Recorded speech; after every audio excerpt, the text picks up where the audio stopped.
টাকাটা নিশ্চয়ই চাঁদাবাদি করে নিয়েছো তুমি। তুমি সাংবাদিক, তুমি লেখক, তুমি সমাজের বিবেক, তুমি বুদ্ধিজীবী।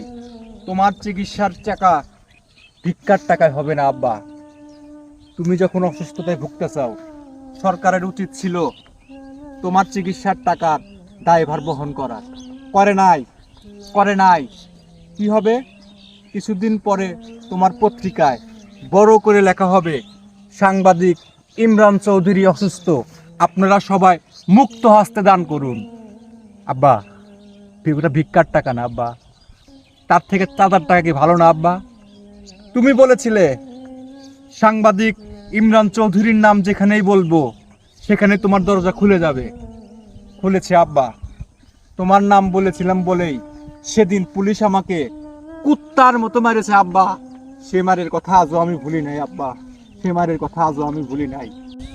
টাকাটা তোমাকে দিলাম চিকিৎসার জন্য। আজ রাতের ফ্লাইটে সিঙ্গাপুর চলে যাবে আব্বা। আমি আর ভালো হতে পারলাম না আব্বা। আমি জীবন্ত